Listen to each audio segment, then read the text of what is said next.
Hello students, how are you? I hope you are all fine.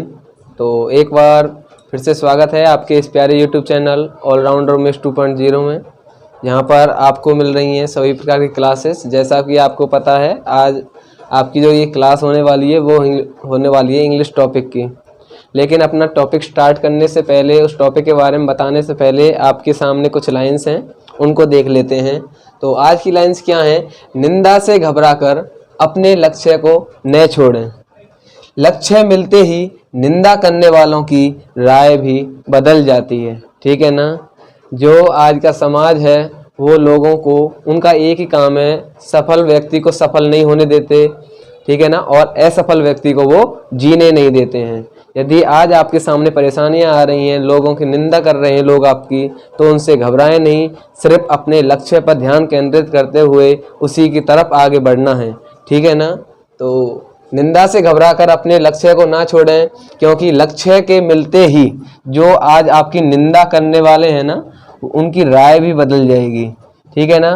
तो अपने लक्ष्य पर ही फोकस करना है और उसी को ध्यान रखते हुए अपने टारगेट पर पहुंच जाना है। तो ये थी आपके सामने लाइंस। इससे आगे चलेंगे अपनी क्लास में। तो स्वागत है आपकी इस इंग्लिश की क्लास में। और जैसा कि आपको पता है, जब भी हम इंग्लिश की क्लास करते हैं तो उससे पहले आपके सामने कुछ वोकैब वर्ड आते हैं, जो कि आपके आने वाले जितने भी कॉम्पिटिशन एग्जाम होते हैं, आपकी जितनी डेली लाइफ में यूज होने वाले वर्ड हैं, उसमें सब कुछ शामिल किया जाता है। तो देखते हैं आज के वर्ड क्या हैं। तो आज का जो पहला वर्ड है वो है डिस्पैरेज। डिस्पैरेज का मतलब होता है किसी भी व्यक्ति को नीचा दिखाना। किसी भी व्यक्ति को नीचा दिखाने के लिए आप कौन से वर्ड का यूज करोगे? डिस्पैरेज का। किसका करोगे? डिस्पैरेज का मतलब है नीचा दिखाना। अगला वर्ड है हमारा इंटाइस। क्या है? इंटाइस, लुभावना। क्या है? इंटाइस का मतलब होता है लुभावना। जो आइसक्रीम होती है, जो आइस होती है, नाम में छिपा है आइस, बर्फ, आइसक्रीम। छोटे बच्चों को ये जो आइसक्रीम होती है वो बहुत लुभा लेती है, आकर्षित करती है अपनी तरफ। ठीक है ना? तो इंटाइस का मतलब होता है लुभावना। अगला वर्ड है परसुएड। परसुएड का मतलब होता है किसी व्यक्ति को मनाना। किसी व्यक्ति को मनाने के लिए कौन सा वर्ड यूज करते हैं हम? परसुएड का करते हैं। किसका करते हैं? परसुएड का। अगला जो वर्ड है हमारा वो है बिफरकेट। इसका मतलब होता है किसी भी चीज को दो भागों में बांटना, अलग अलग टुकड़ों में डिवाइड करना। उसके लिए क्या वर्ड आता है? बिफरकेट। ठीक है ना? वैसे क्या बोल सकते हैं आप? सेपरेट का मतलब भी क्या होता है? अलग करना। ठीक है ना? लेकिन ये वर्ड पहले आता था, सभी बच्चों को पता था ज़्यादातर, लेकिन ये वर्ड आपका नया निकल के आया है। बिफरकेट का मतलब भी क्या होगा आपका? किसी भी चीज़ को दो भागों में डिवाइड करना, बांटना। ठीक है ना? तो इससे आगे जो अगला वर्ड हमारा वो है कोवेटस। कोवेटस का मतलब भी क्या होता है? लालची होता है। क्या होता है? लालची होता है। जिसे आप अभी तक क्या पढ़ते आ रहे थे, ग्रेडी मीन्स भी क्या होता था? लालची होता था। तो नया वर्ड क्या सीखोगे आज आप इस क्लास से? कोवेटस। कोवेटस का मतलब भी क्या होता है? लालची होता है। इसके बाद जो अगला वर्ड है वो है मेरा एडिक्ट। क्या है? एडिक्ट। एडिक्ट का मतलब होता है अध्यादेश। ठीक है ना? एडिक्ट क्या, एक्ट क्या है इसमें? एडिक्ट क्या है आपका? अध्यादेश जारी करना। ठीक है ना? अगला जो वर्ड है आपका वो है फारसे। क्या है? फारसे। फारसे का मतलब होता है मजाक उड़ाना। मान लो कोई व्यक्ति है, जब किसी का मजाक उड़ाते हैं तो कहते हैं, तो कौन सी भाषा में मजाक उड़ाते हैं? फारसी लैंग्वेज बोलते हैं, मजाक के तौर पर कह देते हैं उससे कि फारसी लैंग्वेज में मत बोलो, है ना? तो इसका मतलब क्या आता है? फारसे का मतलब क्या हो जाएगा? मजाक उड़ाना। तो ये थे आपके सामने कुछ वर्ड। आप, आई होप आपको समझ में आए होंगे। तो इससे आगे हम अपना टॉपिक स्टार्ट करेंगे। और आज का जो टॉपिक रहने वाला है वो बहुत ही इंटरेस्टेड रहेगा, जिसमें हम पढ़ेंगे क्लॉज के बारे में, कि ये क्लॉज क्या होता है, इसके टाइप क्या होते हैं, और इससे कैसे कैसे क्वेश्चन एग्जाम में पूछे जाते हैं। इनको कवर करेंगे हम अपनी आज की ही क्लास, कंप्लीट क्लास में। तो चलिए चलते हैं अपनी क्लास में। तो चलिए स्टार्ट करते हैं, टॉपिक की तरफ बढ़ते हैं। और आज का जो टॉपिक रहने वाला वो रहने वाला है क्लॉज। देखो, इससे बहुत ही अच्छे अच्छे इंटरेस्टेड क्वेश्चन पूछे जाते हैं और इसके बारे में हम डिस्कस करेंगे। ये भी जो किसका पार्ट होता है, इसका भी मतलब क्या होता है? ग्रुप ऑफ वर्ड होता है। ये भी क्या होता है? Group of word.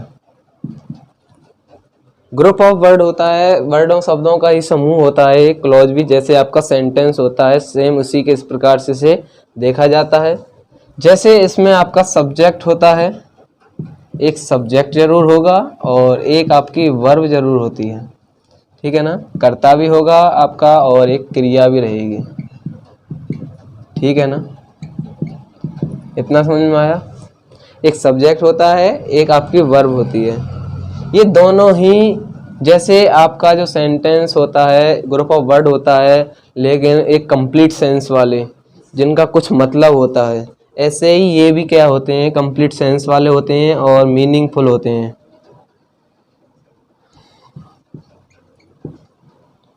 ठीक है ना। कंप्लीट सेंस देते हैं ये भी,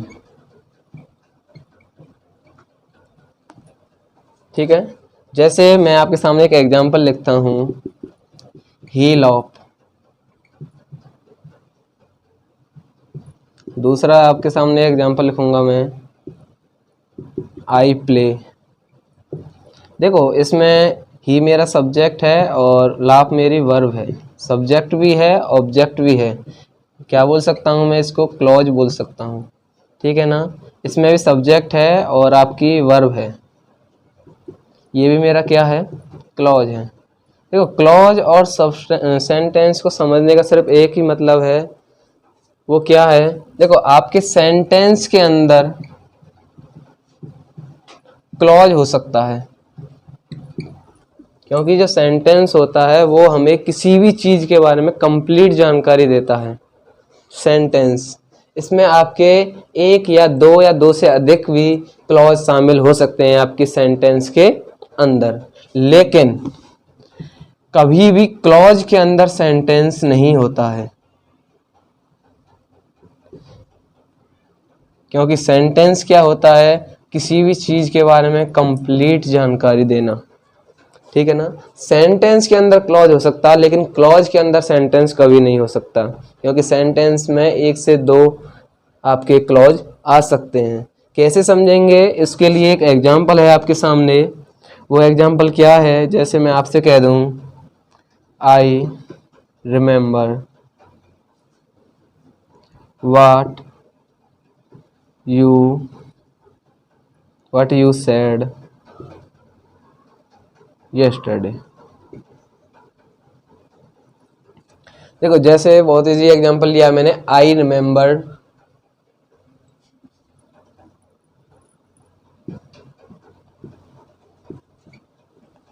ठीक है ना, I remember what you said yesterday. इसमें आपका सब्जेक्ट है, वर्ब है, ये मेरा सब्जेक्ट है और ये मेरी वर्ब है, इसको मैं क्लॉज बोल सकता हूँ, ठीक है ना। दूसरे आगे जब मैं चलूंगा, यहाँ पर भी मुझे एक सब्जेक्ट मिलता है और यहाँ पर मुझे एक वर्ब मिलती है, ये भी मेरा क्या है, क्लॉज है। एक क्लॉज मेरा यहाँ पर है, एक क्लॉज मेरा यहाँ पर है, दो क्लॉज हैं। जब मैं इसको कंप्लीट को देखूंगा तो ये किसका काम करेगा, सेंटेंस का काम करेगा। किसका काम करेगा, सेंटेंस।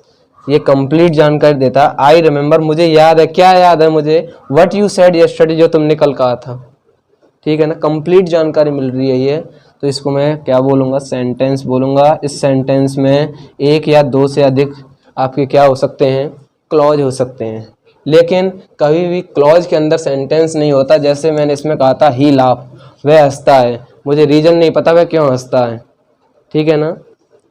आई प्ले, हो भी सकता और नहीं भी हो सकता, बोल, ठीक है ना।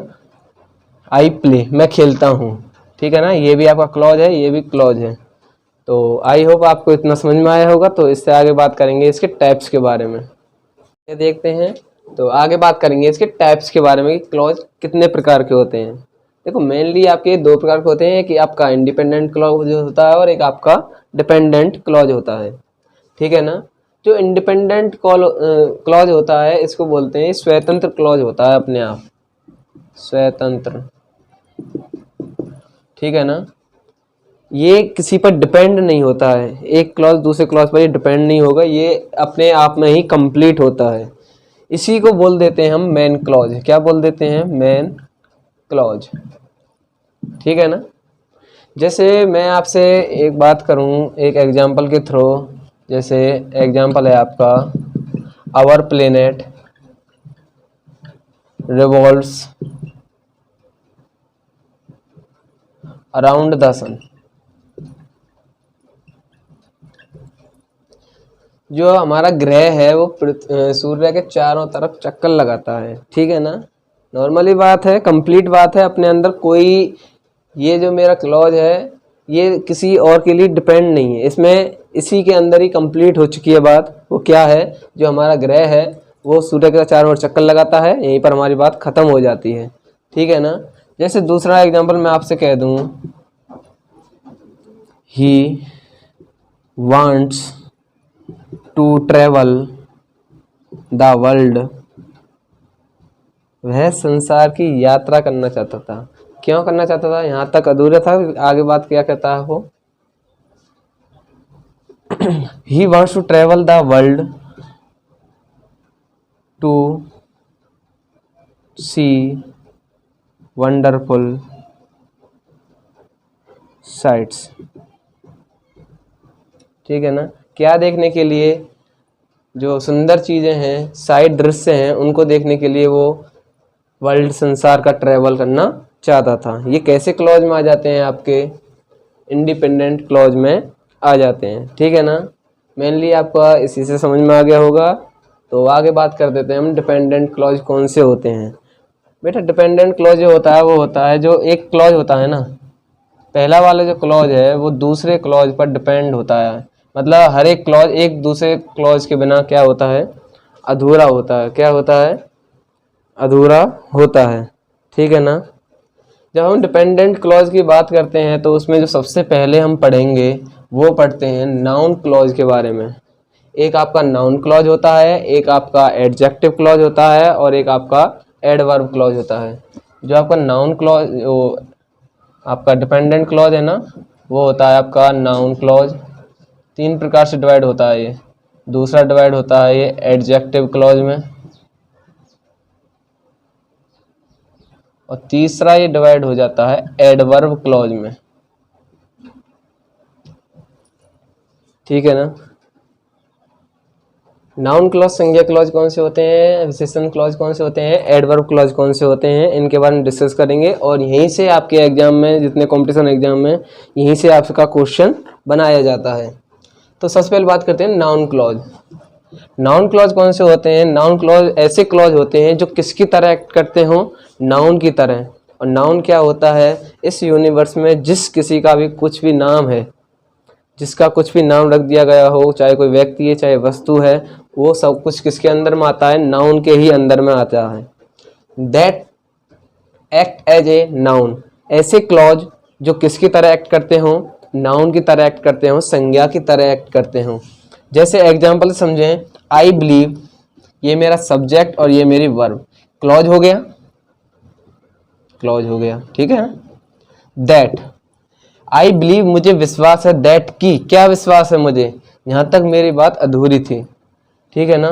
तो ये बात कंप्लीट कहाँ पर होती है, ये जो लाइन है वो किस पर डिपेंड है, इस वाली लाइन पर, ठीक है ना। वो क्या लाइन है, I will pass the test, I believe that, मुझे विश्वास है कि I will pass the test, मैं टेस्ट को पास कर जाऊंगा। सब्जेक्ट है, वर्ब है, क्या हो गया, ये भी क्लॉज हो गया। क्या हो गया, क्लॉज। और कौन सा क्लॉज हो गया, ये आपका एनसी का मतलब समझ जाना, नाउन क्लॉज है। क्या है, नाउन क्लॉज।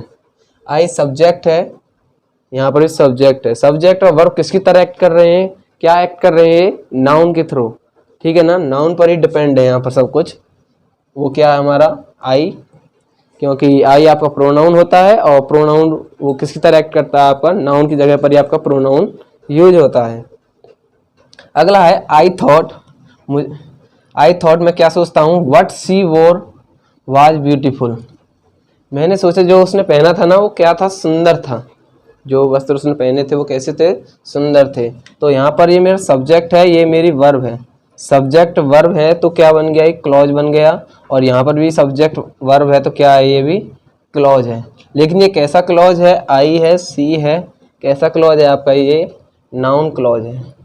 कैसा ना, कैसा क्लॉज है, नाउन। कि यहाँ पर जो ये नाउन है, ये जो सब्जेक्ट है, ये किस पर डिपेंड है, आपका जो सेंटेंस है, ये आपका जो सब्जेक्ट और वर्ब है वो किस पर डिपेंड हो रहा है, आपके नाउन पर, ठीक है ना।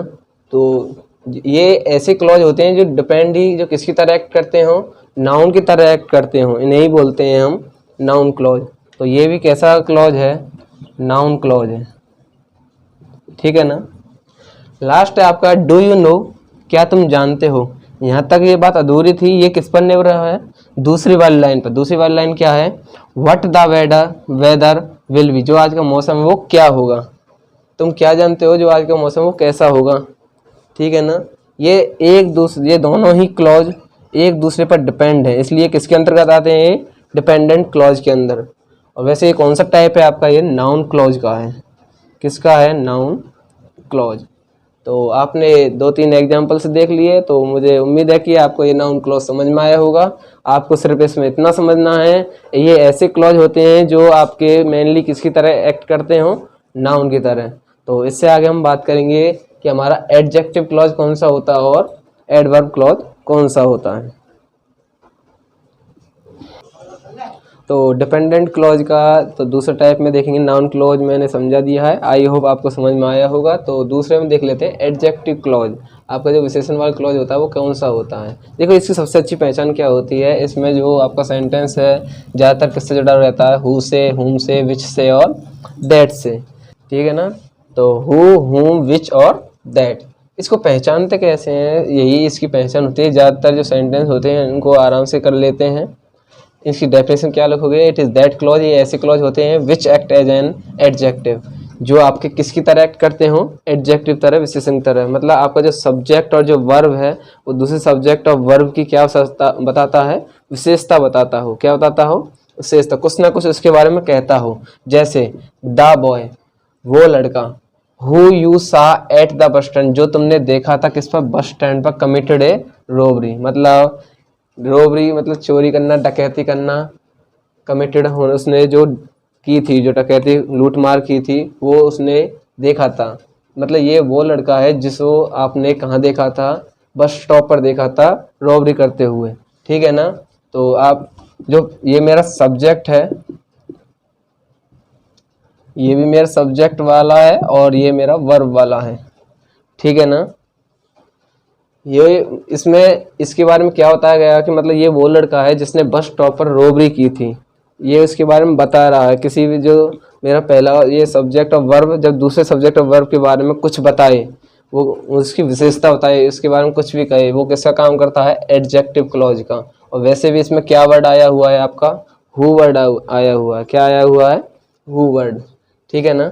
द गर्ल, वो लड़की, who is leading the parade, जो उस पैरेड को लीड कर रही है, इज माई बेस्ट फ्रेंड, वो क्या है, मेरी बेस्ट फ्रेंड है, ठीक है ना।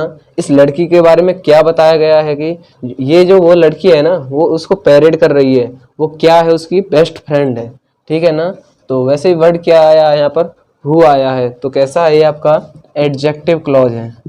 कैसा है, एडजेक्टिव क्लॉज। यहाँ पर भी कैसा है आपका एडजेक्टिव क्लॉज, मतलब ये किसी दूसरे के बारे में उसकी विशेषता बताई, दूसरे क्लॉज के बारे में, वो आपका एडजेक्टिव क्लॉज होता है। Can you see the bird, क्या आप उस पक्षी को देख सकते हो। दैट, कौन सा, इज ऑन द ट्री, जो आपके पेड़ पर है, ठीक है ना। तो उसके बारे में क्या बताया गया है कि उस पक्षी के बारे में जो उस पेड़ पर है, ठीक है ना। जो कोई भी मेरा सब्जेक्ट और जो मेरा ऑब्जेक्ट और जो मेरी वर्ब है, ये मेरी वर्ब हो गई, ठीक है ना, ये मेरा ऑब्जेक्ट हो गया, ठीक है ना, ये मेरा सब्जेक्ट है, ये मेरी वर्ब है, ठीक है ना। जब मेरा एक सब्जेक्ट और वर्ब दूसरे सब्जेक्ट और वर्ब की, एक क्लॉज दूसरे क्लॉज की क्या होता है, विशेषता होता है, उसके बारे में कुछ कहे, वो क्या कहलाता है, आपका एडजेक्टिव क्लॉज कहलाता है। क्या कहलाता है, एडजेक्टिव क्लॉज कहलाता है। आपको सिर्फ मेनली इतना ध्यान रखना है, एडजेक्टिव क्लॉज में आपका हु, विच, हुम और दैट वर्ड जुड़े हुए मिलेंगे, और आपका जो पहला वाला क्लॉज है उसके दूसरे के बारे में कुछ ना कुछ उसकी बारे में बताएगा, उसकी विशेषता के बारे में बताता है। तो आई होप आपको समझ में आया होगा। आपका ये एडजेक्टिव क्लॉज भी इस तरह से कंप्लीट हो जाता है। तो लास्ट बचा है आपका एडवर्ब क्लॉज, उसको देख लेते हैं। उसके बाद देखेंगे कि एग्जाम में इससे रिलेटेड कैसे कैसे क्वेश्चन पूछे गए हैं, ठीक है। तो डिपेंडेंट क्लॉज में आगे बढ़ते हैं, और इसको 30 हिसाब से कैसे एग्जाम में पूछा जाता है, वो होता है एडवर्ब क्लॉज। आपका जो क्रिया विशेषण क्लॉज होता है वो क्या होता है, ये ऐसे क्लॉज होते हैं, इसमें ऐसे क्लॉज शामिल होंगे जो किसकी तरह एक्ट करते हैं, ये आपके एडवर्ब की तरह एक्ट करते हैं, उसकी तरह कार्य करते हैं। एक आपका नाउन की तरह एक्ट करता था, एक आपका एडजेक्टिव की तरह, और तीसरा करता है एडवर्ब की तरह एक्ट करने वाले क्लॉज को हम क्या बोलते हैं? Adverb clause. जैसे मैं आपसे सिंपली इसमें जो एडवर्ब क्लॉज होते हैं, जैसे इसमें कौन से वर्ड ज़्यादातर यूज होते हैं? आपका हो गया मोर देन, ठीक है ना, आपका वेदर, ठीक है ना।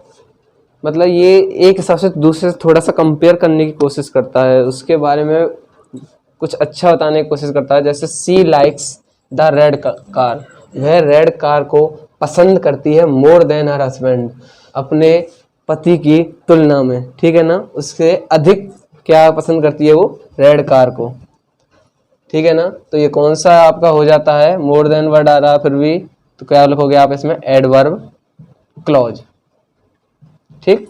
दूसरा क्या है? ही इंजॉय द पार्टी, उसने पार्टी को एंजॉय किया है मोर देन यू डिड, जो तुमने की है ना पार्टी एंजॉय, उससे अधिक उसने एंजॉय की है पार्टी को। तो इसमें भी क्या आ जाएगा आपका? Adverb clause. यहाँ पर भी कहा गया है कि इस क्लॉज में जो मेरा सब्जेक्ट है और ये मेरी वर्ब है, यहाँ पर ये सब्जेक्ट है और ये वर्ब है, एक क्लॉज मेरा ये है और एक क्लॉज मेरा ये था।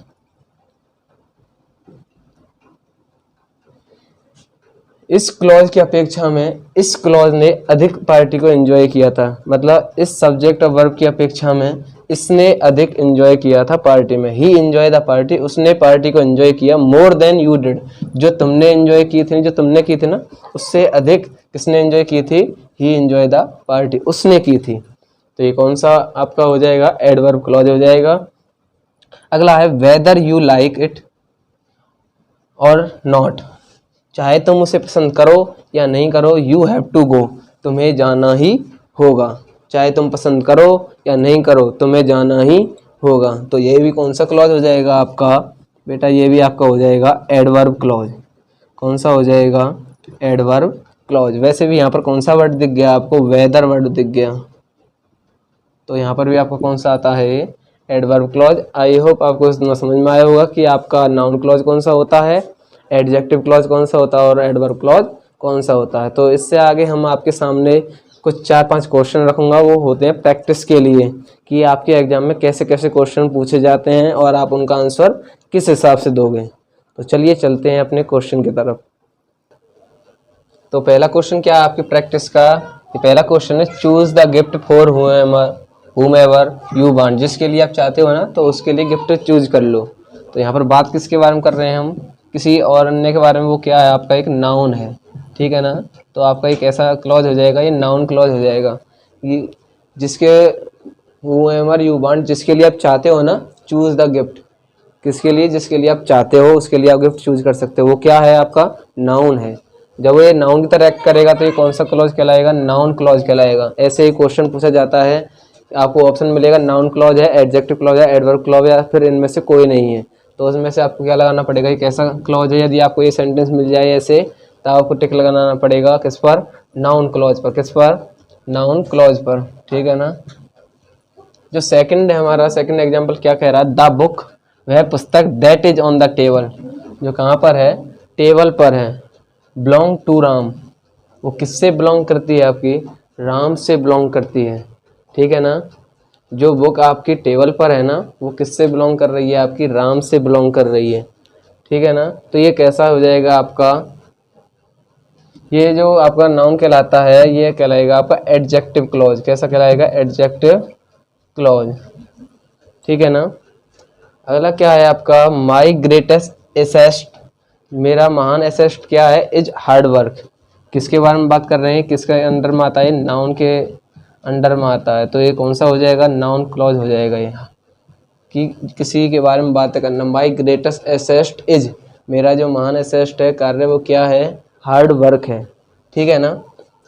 अगला है we can swim in the pool, हम पूल के अंदर तैर सकते थे। एज सून एज, देखो जो एक वर्ड है ना, एज सून एज, जब भी आपको ये भी वर्ड मिले वेदर के साथ, आपका एज सून एज के वर्ड के साथ ये वर्ड मिलेगा, तब भी आप क्या लगाओगे? सिर्फ एडवर्ब क्लॉज लगाओगे। एज सून एज, ये सब क्या कहलाते हैं? As soon as, as soon as, ये एडवर्ब कहलाते हैं। क्या कहलाते हैं? वेदर हो गया, क्या कहलाते हैं, ये एडवर्ब कहलाते हैं। तो ये कौन सा क्लॉज हो जाएगा, एडवर्ब क्लॉज हो जाएगा। अगला है व्हाट लता सेड, लता ने क्या कहा, क्या है, ये हमारा नाउन है, तो ये कौन सा क्लॉज हो जाएगा, नाउन क्लॉज हो जाएगा। ठीक है ना। ये जो लास्ट क्वेश्चन है ये आपकी प्रैक्टिस के लिए है कि आपने इस क्लास से कितना समझा। आपको इस क्वेश्चन को करके कमेंट सेशन में आंसर जरूर देना है कि ये आपका कौन सा क्लॉज से रिलेट करता है। तो ये थी आपके सामने एक छोटी सी क्लास जिसमें हमने अपने क्लॉज चैप्टर को एक्सप्लेन किया है और मुझे उम्मीद है कि आपको ये समझ में आया होगा। तो आज की क्लास को यहीं पर एंड करते हैं। तो आगे बात करेंगे अपने नेक्स्ट क्लास में। ठीक है ना, अगली क्लास आपकी जो भी आने वाली है उसमें उस टॉपिक को पढ़ेंगे।